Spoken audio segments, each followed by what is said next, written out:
For the players that we're not really going to talk about on this show, Pacheco, I mean, he's so rostered in CBS leagues, 92%, but you guys said you'd rather have him than Latavius Murray, right?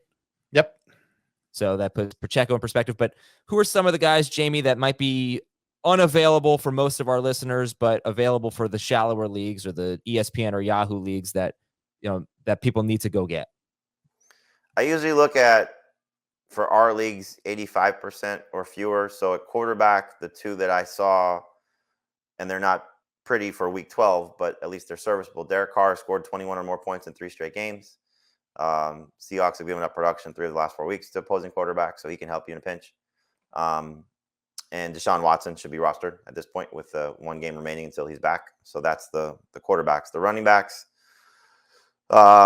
you mentioned Pacheco. If he's still available, I think he's certainly on the list. And then, you start to talk about guys like Elijah Mitchell, just as the handcuff potential. Michael Carter, he's at 83% rostered. I think they'll get back to being more productive offense if they change quarterbacks.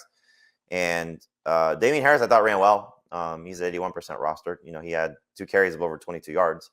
So if something happens to Stevenson, clearly he's going to be a must-start guy. So now's the time maybe to pick him back up after dropping him. Receivers a little bit better, just in terms of some guys that could be starters for you. I think, when you get to, Peoples-Jones, as we said, is on the cusp at 64%. But Darnell Mooney, I think, is worth rostering. Drake London is worth rostering. Paris Campbell, as we talked about last week, should certainly be added. He's at 74%. And then Josh Palmer, a lot of people dropped him with the expectation of both Mike Williams and Keenan Allen being healthy. You saw what happened. He has best game with those guys on the field, and then Williams got hurt. So pick him back up as well. Oh, Josh Palmer.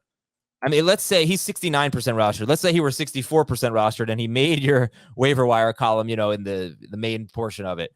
Would he be the number 1 guy to add? I would probably put him behind Peoples-Jones if you told me Williams and Keenan Allen were definitely healthy, because I don't know if Palmer has that game, if Williams plays the entire game. And it's all about Mike Williams. I mean, sure. I know they said Mike Williams' injury wasn't serious, but it is a re-aggravation of a pretty serious ankle injury. And Palmer is just absolute money when he gets 8 or more targets. So you'd still take Latavius Murray and Samaje Perine over him. And Jamie's thinking maybe Peoples-Jones. Dave, how about you? What about Josh Palmer? If he were widely available, where would he? Yeah, I'd make a play for him. At bare minimum, he remains one of the best bench wide receivers you could have in fantasy, because when one of those 2 receivers is out, his targets go up. And any receiver that gets 8 targets per game has a chance to be great for fantasy. So I think if he's out there somehow, maybe somebody dropped him last week, you can prioritize him. If we knew that Mike Williams was going to miss more time, he might be the priority of the week. He might be the best guy to get. But until we know that for sure, yeah, I think I'd take Peoples-Jones ahead of him. Okay. As far as tight ends go, Dawson Knox, David Njoku, and Darren Waller are shallower league guys that you can go pick up now. We got a really good question here, a player that was kind of off my radar. Should we pick up J.K. Dobbins? He's 56% rostered. And why don't we just make a note? We'll talk about him when we get into running backs. So Dobbins could be back fairly soon, and we will discuss him. All right, Dave, how about the deep league guys? We're talking, the hey, nobody's available in my league crowd. Right. Why don't we start with the Broncos running backs that aren't named Latavius Murray? It's Marlon Mack, it's Mike Boone. Boone can't help you this week. Marlon Mack might. He's available in 98% of CBS leagues. We've seen the Broncos utilize multiple running backs every game they've played. I think that's going to continue. So Murray will still be the feature guy. He'll be the goal line guy. Clearly, this coaching staff trusts him. I think Mack would be the second guy up. If something were to happen to 32-year-old Latavius Murray, Mack would be the next guy up. Wouldn't be a bad guy to carry on the bench. We talked about Greg Dortch. Not sure how many targets he will get once Marquise Brown is back into the mix, but I think that he's absolutely worth adding and just seeing what happens. He wouldn't be my priority.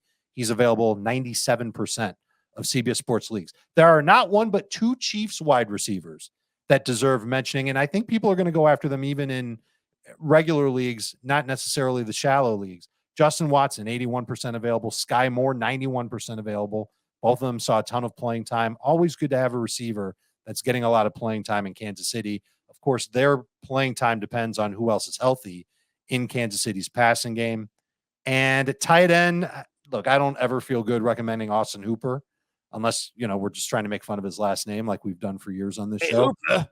But 89% available. He's been getting some work in Tennessee's offense. Whether or not that remains, I don't know if I feel great about it. Let's call him a touchdown or bust tight end who's good for 3 catches a game.